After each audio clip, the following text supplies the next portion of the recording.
All right, how's everyone doing? I am Rich CELENZA. Thanks for checking out the Rich CELENZA Show. So, what I'm going to call this podcast is The Fear of Selling Out.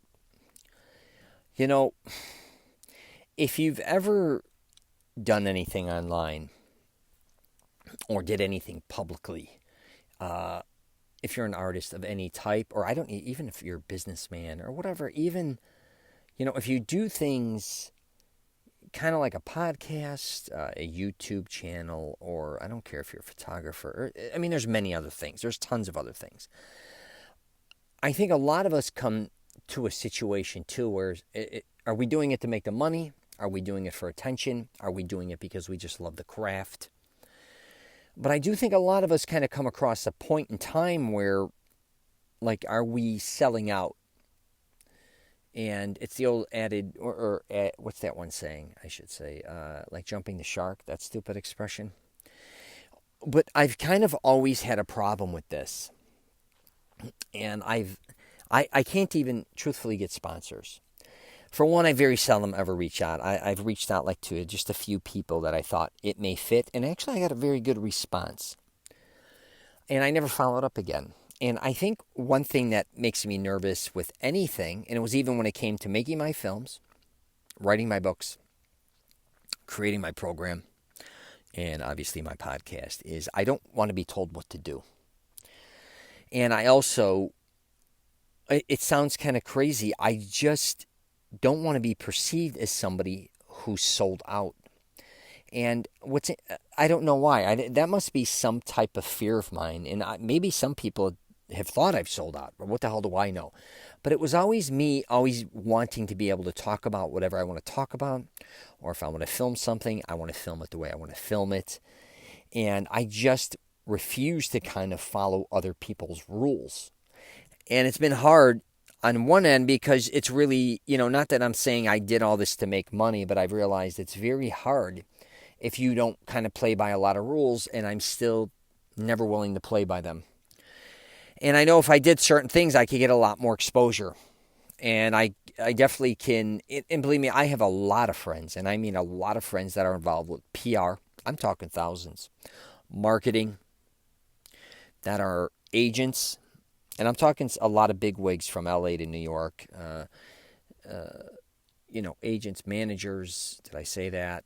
Many people I think that wouldn't even mind taking me on to maybe do some really unique things maybe, but again, a lot of times what's brought up is maybe me changing to a certain degree. It could be my language at times, which what's interesting is lately on my podcast, I don't even swear. I don't even know why. I just don't feel the need to.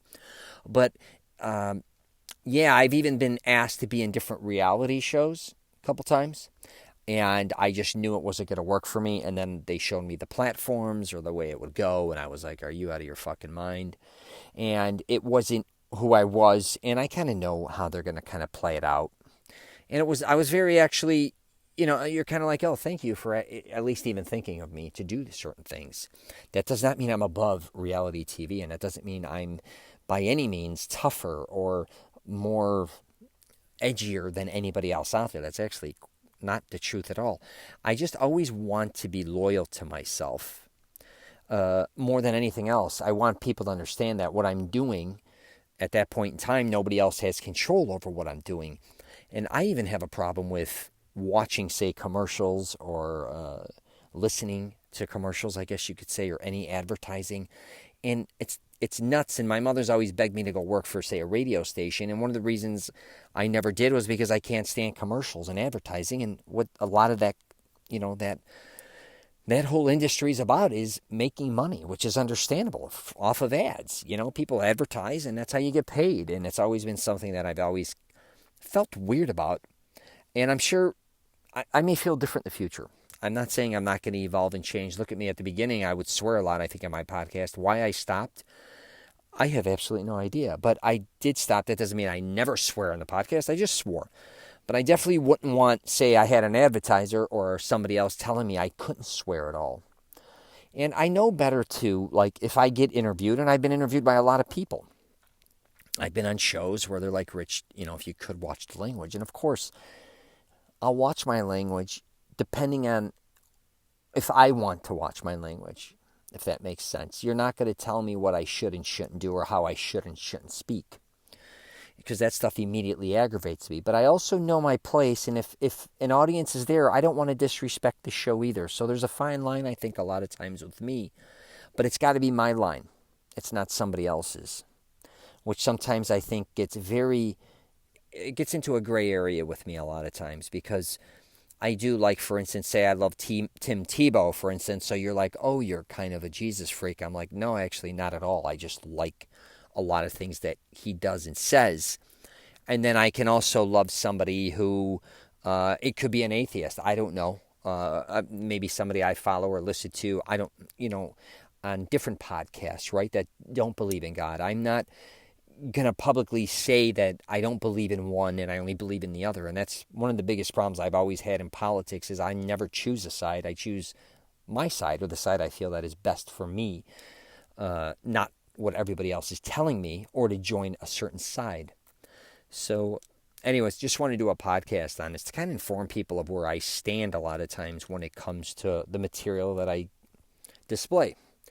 That it's really, it's 100% me. I try to be as authentic as I can. I also try to bring in the moods that I'm in these particular time and place.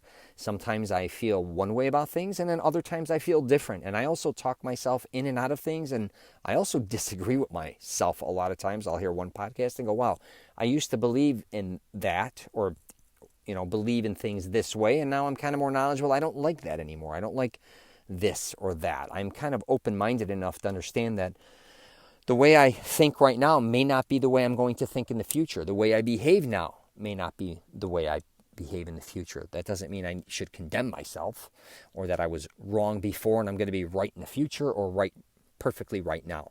I think we all make mistakes. I think all of us are just learning as we go along. And that's what life's about, right?